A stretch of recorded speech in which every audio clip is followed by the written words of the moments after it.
تیرے شہر سے جاتے ہیں، دے ہم کو دعا نانا۔ تیرا دین ہے مشکل میں کیسے رہوں گھر میں، تیرا دین ہے مشکل میں کیسے رہوں گھر میں۔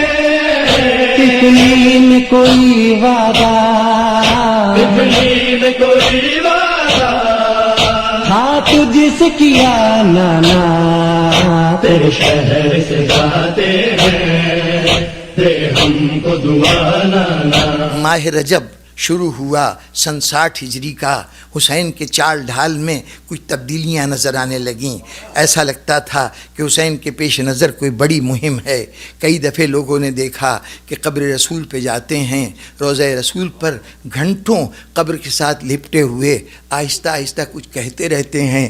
ایسا لگتا ہے کچھ سن بھی رہے ہیں، غالباً نانا سے کچھ کلام ہو رہا ہے، کوئی منصوبہ ہے، کوئی مہم ہے جو درپیش ہے۔ لوگ کبھی ماں کی قبر پہ چلے جاتے ہیں، وہاں اسی انداز سے راز و نیاز ہوتی ہے۔ ہوتے ہوتے رمضان کی رجب کی تاریخیں بڑھتی گئیں۔ آخری ہفتہ رجب کا شروع ہو گیا۔ 26 رجب کو مسجد میں بیٹھے ہوئے تھے عبداللہ ابن زبیر، ایک اور شخصیت یہ بھی پاس بیٹھی ہوئی تھی کہ اتنے میں ایک بچہ آیا۔ اس نے آ کے پیغام دیا کہ آپ کو حاکم نے، گورنر نے، ولید نے اپنے دربار میں بلایا ہے۔ حیران ہوئے، شام کا وقت تھا، نمازیں ختم ہو چکی تھیں عصر کی اور اب مغرب قریب تھی۔ یہ وقت ایسا نہیں تھا کہ دربار عام ہوتا، لوگوں کو بلایا جاتا۔ ایک مرتبہ بچے کو تو رخصت کر دیا گیا، دونوں نے آپس میں بات شروع کی۔ عبداللہ ابن زبیر نے کہا تھا کہ یہ کون سا وقت ہے بلائے جانے کا؟ تو امام حسین نے کہا تھا میں یہ سمجھتا ہوں کہ حاکم شام کا انتقال ہو گیا، وہ ہلاک ہو گیا اور اب ہمیں بیعت طلب کرنے کے لیے بلایا جا رہا ہے۔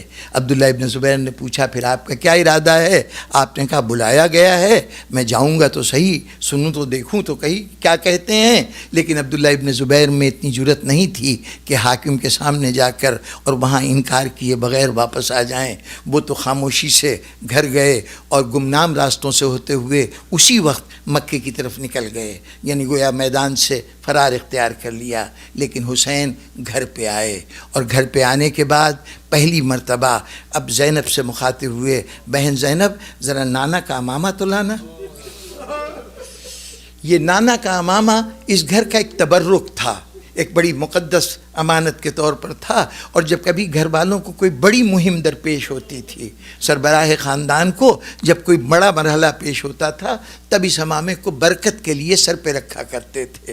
آج حسین نے مانگا، زینب نے امامہ پیش کر دیا، حسین نے اپنا امامہ اتارا، نانا کے امامے کے پیچ سر کے اوپر باندھے اور اس کے بعد خاموشی سے گھر سے باہر نکلے۔ اب زینب خاموشی سے یہ سارا منظر دیکھ رہی ہے۔ حسین باہر نکلے، ادھر باہر نکل رہے تھے، آواز دی اونو محمد اب تم بچے نہیں رہے ہو، جاؤ ماموں جا رہے ہیں ان کے ساتھ ساتھ جاؤ۔ ادھر جناب ام لیلہ نے آواز دی علی اکبر، باپ جوان بیٹا باپ کے برابر ہوتا ہے، باپ کا بازو ہوتا ہے، تم بابا تنہا جا رہے ہیں ساتھ جاؤ۔ قاسم کی ماں نے کہا ٹھیک ہے کم سن ہو لیکن نانا کا ساتھ دو۔ پورے بنی ہاشم کی عورتوں نے اپنے اپنے بچوں کو حسین کے پیچھے بھیجا، بس ایک جوان تھا جس کو کہنے کی ضرورت نہیں تھی۔ ادھر حسین نے گھر سے باہر قدم رکھا، عباس نے حجرے سے باہر قدم رکھا، جہاں میرا آقا جائے گا میں وہاں جاؤں گا۔ بنی ہاشم کا یہ پورا کنبہ ساتھ روانہ ہوا۔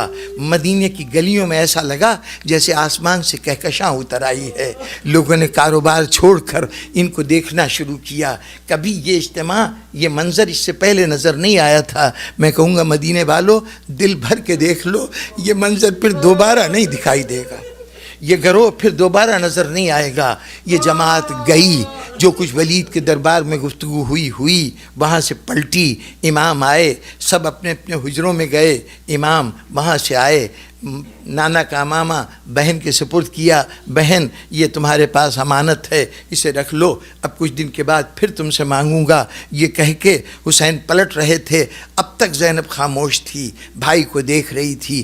اب جو دیکھا کہ امامہ واپس کیا ہے تو ایک مرتبہ مخاطب ہوئیں، بھیا کیا ارادے ہیں، کیا ارادے ہیں؟ کہا بہن اب صورت احوال یہ ہے کہ اب کیفیت یہ ہے کہ ہمیں سفر کرنا ہوگا. بس اتنا سننا تھا.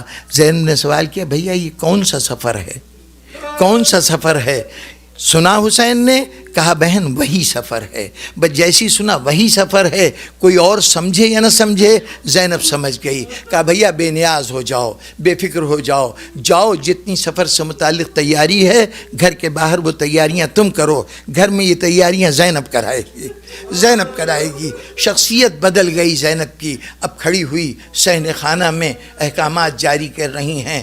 رباب تمہیں بھی ساتھ چلنا ہوگا, چند دن کے بچے ہیں نا, چند دن کا بچہ ہے تمہارے ساتھ, لیکن پرواہ نہ کرو, اس بچے کو ساتھ چلنا ہوگا. اور ام فروا تمہیں بھی ساتھ چلنا ہے.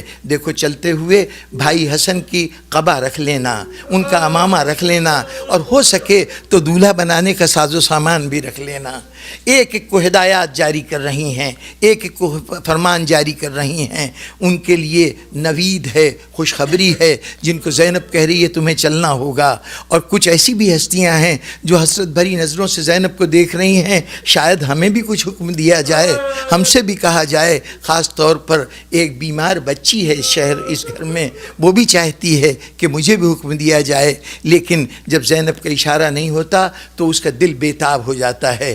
جانتی ہے اس وقت زینب جو کچھ کہہ رہی ہے زبان امامت سے کہہ رہی ہے, ترجمان امامت کے طور پر کہہ رہی ہے. اس لیے اس کے کہے ہوئے قول میں اگر کسی کو چھوڑا گیا ہے تو وہ حکم امام سے چھوڑا جا رہا ہے, کسی کو ساتھ لے جایا جا رہا ہے تو حکم امام سے لے جایا جا رہا ہے. غرض زینب کے انتظام کرتی رہی, رات گزرتی گئی. اب بیتتی رات, اتنا وقت ہو گیا کہ حسین باہر سے اندر آئے. اب زینب ہے اور حسین ہیں. ایک مرتبہ کہا بھیا تم نے جو انتظامات کرنے تھے باہر کر لیے, میں نے گھر کے اندر جو انتظام کرنا تھا کر لیا, اب آؤ بیٹھو, اب اگلے سفر کا کوئی منصوبہ تیار کریں. بہن بھائی دونوں بیٹھ گئے, باتیں ہونے لگیں. بھیا اب یہ بتاؤ تمہارا کیا ارادہ ہے, اب تفصیلات اپنے ارادے کی بتاؤ. کہا بہن اب وقت آ گیا ہے کہ اسلام کی بقا کے لیے مجھے جان دینی پڑے گی. اسلام اس طرح سے شجر اسلام سوکھ رہا ہے کہ اس کی آبیاری کے لیے, اس کو پانی دینے کے لیے اب میرے لہو کی ضرورت ہے, میں لہو سے اس کو سیراب کروں گا. اچھا بھیا تم نے یہ ارادہ کیا ہے نا کہ تم اس اسلام کی بقا کے لیے جان قربان کر دو گے, تمہیں زیب دیتا ہے, آخر علی کے بیٹے ہو, تم نہ اسلام کے لیے جان دو گے تو اور کون دے گا؟ حسن کے بھائی ہو, تم رسول کے وارث ہو, تمہیں اسلام کی بقا کے لیے جان دینی ہے, ضرور جان دو. لیکن بھیا حسین اتنا یاد رکھنا کہ جس باپ کے تم بیٹے ہو نا, میں بھی اسی باپ کی بیٹی ہوں. جس کا خون تمہاری رگوں میں دوڑ رہا ہے اسی کا خون میری رگوں میں دوڑ رہا ہے. جس ماں کا تم نے دودھ پیا ہے نا اسی ماں کا میں نے دودھ پیا ہے. بس اتنا سا فرق ہے نا کہ تمہارے سر کے اوپر نانا کا, تمہارے سر کے اوپر بابا کا امامہ ہے, تو میرا سر بھی معمولی سر نہیں ہے, اس پہ ماں کی چادر ہے, ماں کی چادر ہے. بھیا تم نے ایک عہد کیا ہے نا کہ جان دے دو گے اسلام کے لیے, یہ تمہارا عہد ہے, یہ تمہارا ارادہ ہے, تمہیں زیب دیتا ہے کہ تم جان دے دو. اب میں علی و فاطمہ کی بیٹی زینب ایک عہد, ایک وعدہ تم سے کرتی ہوں. تم نے اسلام سے وعدہ کیا ہے جان دے دو گے, میں تم سے وعدہ کرتی ہوں کہ تم تو مر جاؤ گے اسلام کے لیے, اور زینب قیامت تک تمہیں مرنے نہیں دے گی, قیامت تک تمہیں مرنے نہیں دے گی. آؤ بھیا ہم یوں کریں کہ اپنی اپنی فوجیں بنا لیں. یزید کی جنگ ہم اکیلے نہیں, تم اکیلے نہیں لڑو گے, میں تمہارے ساتھ ساتھ ہوں گی. زینب تم کیا کرو گی؟ بھیا یہ تو تم وقت بتائے گا کہ زینب کیا کرتی ہے. تم گردن ہی کٹا سکتے ہو نا, لیکن شاید اس سے بھی زیادہ عزیز یہ سر کی چادر ہو. زینب اپنی چادر کو قربان کر سکتی ہے. آؤ فوجوں کی ترتیب دے دیں. طے ہوا جتنے مرد ہوں گے وہ حسین کی فوج میں, جتنی خواتین ہوں گی وہ زینب کی فوج میں. جاؤ علی اکبر کو تم لے لو, ام فروا کو, ام لیلا کو میرے حوالے کر دو, قاسم کو تم لے لو, ام فروا کو مجھے دے دو, اصغر کو تم لے لو, رباب کو میرے حوالے کر دو, سکینہ کو میرے حوالے کر دو. تقسیم کرتے کرتے جب پوری فوجوں کی ترتیب ہو گئی, زینب کی فوج الگ, حسین کی فوج الگ. اب زینب بیٹھ کے کچھ سوچنے لگی. کیا سوچ رہی ہو بہن؟ بھیا یہ تو بتاؤ تمہاری فوج کا علمدار کون ہوگا؟ فوج کا علمدار کون ہوگا؟ بہن یہ بھی کوئی پوچھنے کی بات ہے؟ علی کا وارث، علی کا فرزند، علی کا بیٹا عباس موجود ہے، میری فوج کا علمدار وہ ہوگا۔ ہاں بھیا بہت عمدہ انتخاب ہے، بڑا بے مثل انتخاب ہے کہ تم نے عباس کو منتخب کیا ہے، عباس تمہارا علمدار ہوگا۔ اب اس کے بعد پھر زینب نے سر جھکا لیا۔ بہن اب کیا سوچ رہی ہو؟ کہا بھیا علم تو کسی مرد کے ہاتھ میں ہی اچھا لگتا ہے نا، فوج کا علم کسی مرد کے ہاتھ میں اچھا لگتا ہے، تم نے تو بہت اچھا علمدار چن لیا، کاش مجھے بھی کوئی عباس مل جاتا، کوئی عباس مل جاتا۔ بہن جس کے اوپر بھی تم انگلی رکھو، جس کی طرف بھی اشارہ کرو، میرے فوج کے جس سپاہی کو چاہو تم لے لو، لیکن بہن اتنا تو بتاؤ کہ تمہاری فوج کا علم کون سا ہوگا جس کو اٹھانا ہوگا؟ کہا بھیا تمہارا علم تو وہ پھریرے والا ہوگا نا، پنجے والا ہوگا، میرا علم اونٹوں کی وہ مہار ہوگی جسے میرا علمدار پکڑ کر گلیوں گلیوں شہروں شہروں بازاروں میں پھرتا جائے گا۔ بہن کس کو چنتی ہو؟ مجھے سید سجاد دے دو۔ بتقسیم ہو گئی، زین العابدین حسین کے علمدار اور زینب کے علمدار اور عباس حسین کے علمدار۔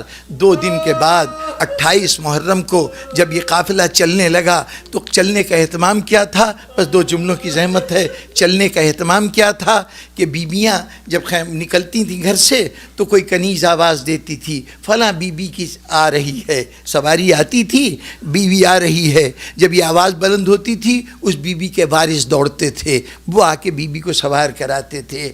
جس وقت جناب ام فروہ نکلی ہیں تو امام حسن کے 3 بیٹے آگے بڑھے، ہم اپنی مادر گرامی کو سوار کرائیں گے۔ جس وقت جناب ام لیلہ نکلیں، حضرت علی اکبر آگے بڑھے، میں اپنی ماں کو سوار کراؤں گا۔ ایک ایک بیوی کو سوار کر رہے تھے۔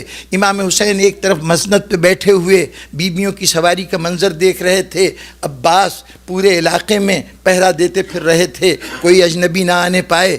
اچانک ایک نام گونجا، حسین مسند سے اٹھے، عباس دوڑتے ہوئے آئے، علی اکبر قریب پہنچ گئے۔ کون تھا؟ علی کی بیٹی زینب سوار ہونے آ رہی تھی۔ عباس نے اپنے گھٹنوں کو زمین پہ ٹیکا، میرے پیروں کو اپنی سیڑھی بنائیے، اپنا زینہ بنائیے، اس کے ذریعے سوار ہو جائیے۔ علی اکبر آگے بڑھے، اماری کا پردہ ہٹایا، آئیے میں آپ کے لیے راستہ پیدا کرتا ہوں۔ حسین آگے بڑھے، بہن کا بازو پکڑا، آؤ بہن تمہیں میں سوار کراتا ہوں۔ ایک مرتبہ زینب نے تینوں کو دیکھا، بھائی حسین ذرا چھوڑو تو میرا بازو، ذرا بازو تو چھوڑو، بھائی عباس تم ہٹو تو جگہ سے، علی اکبر تم بھی چلے جاؤ۔ پھوپھی اماں پھر آپ کو سوار کون کرائے گا؟ بھیا مجھے سوار وہ کرائے، بیٹا مجھے سوار وہ کرائے جو کربلا میں بھی مجھے سوار کرائے، جب مجھے کربلا سے چلنا ہو تو وہاں سوار کرائے۔ کون ہوگا وہ؟ کہا بلاؤ سید سجاد کو۔ سید سجاد آئے اور آ کے پھوپھی کو سوار کرایا۔ یہاں سید سجاد نے پھوپھی کو سوار کرایا۔ پھر ایک دن آیا تھا، زینب نے اس قرض کو باقی نہیں رہنے دیا، جب سب بیویوں کو کربلا سے سوار کرا چکی زینب، آواز دی سید سجاد آؤ تمہیں میں سوار کراؤں گی، تم نے مدینے میں مجھے سوار کرایا تھا، اب کوفے کے سفر کے لیے زینب تمہیں سوار کرائے گی۔